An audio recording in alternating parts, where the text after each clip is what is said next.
नमो भगवते वासुदेवाय नमः। राधे राधे। कार्तिक मास महात्म्य का 25वां अध्याय। धर्मदत्त आगे बताते हैं, तीर्थ, व्रत और दान आदि करने से सभी पाप नष्ट हो जाते हैं, परंतु प्रेत योनि में रहने वाले को यह अधिकार नहीं है। लेकिन इस दुख को देखकर मेरा मन अत्यंत दुखी है। दुख से तुम्हारा उद्धार करे बिना मुझे संतोष नहीं मिलेगा। तुम्हारा पाप तो बहुत ही भारी है, बहुत बड़ा है, क्योंकि ये तीनों योनियां बड़े बड़े पाप करने से ही मिलती है। यह अत्यंत निंदित थोड़े पुण्य से नष्ट नहीं हो सकती। इस कारण मैं तुम्हें वरदान देता हूँ, आज तक मैंने जो कार्तिक व्रत किया है उसके आधे पुण्य से तुम्हारी शुभ गति हो, क्योंकि यज्ञ, दान, तीर्थ ये सब निश्चय ही कार्तिक व्रत के पुण्य के समान नहीं है। धर्मदत्त यह कहकर उसको ओम नमो भगवते वासुदेवाय यह मंत्र सुनाता है और तुलसी के जल से अभिषेक करता है। वह इससे प्रेत योनि से छूट जाती है और प्रज्वलित अग्निशिखा के समान दिव्य रूप धारण कर लक्ष्मी जी के समान सुंदर हो जाती है। तब वह धर्मदत्त को दंडवत प्रणाम करती है और प्रसन्नता से गदगद होते हुए बोलती है, हे ब्राह्मण श्रेष्ठ, आपके आशीर्वाद से मैं इस नरक से छूट गई और पाप सागर में डूबती हुई आप मेरे लिए नौका ले आए और मैं बच गई। हे भृविप्र। इस प्रकार वो बता ही रही होती है कि उसी समय उसने विष्णु गणों के सहित आसमान में से अपनी तरफ आता हुआ एक विमान देखा। उस विमान के द्वार पर बैठे हुए थे पुण्यशील, सुशील और अप्सराएं। आकाश से आए हुए उस विमान को देखकर धर्मदत्त ने आश्चर्य से देखा और विष्णु रूपधारी पार्षदों को देखकर भूमि पर दंडवत प्रणाम किया।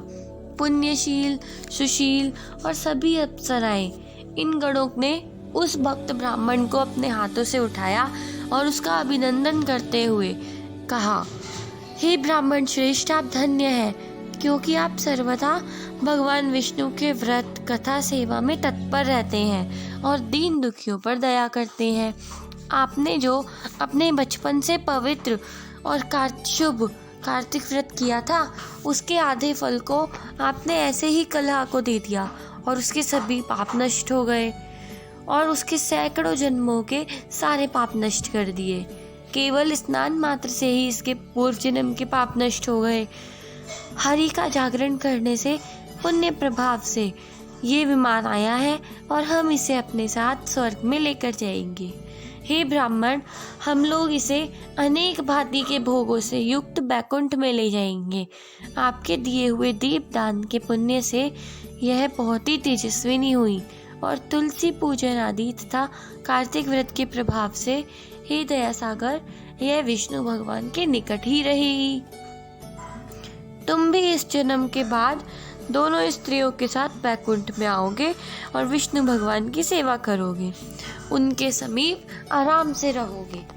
हे धर्मदत्त, वे जन धन्य होते हैं और कृतकृत्य होते हैं। उन्हीं का जन्म फलीभूत होता है जिन प्राणियों ने तुम्हारे साथ, तुम्हारे सदृश विष्णु भगवान की आराधना की है, भक्ति की है। क्योंकि विधि पूर्वक विष्णु भगवान की आराधना करने से सभी प्राणियों के सभी पाप नष्ट हो जाते हैं, सब कुछ इनको मिल जाता है।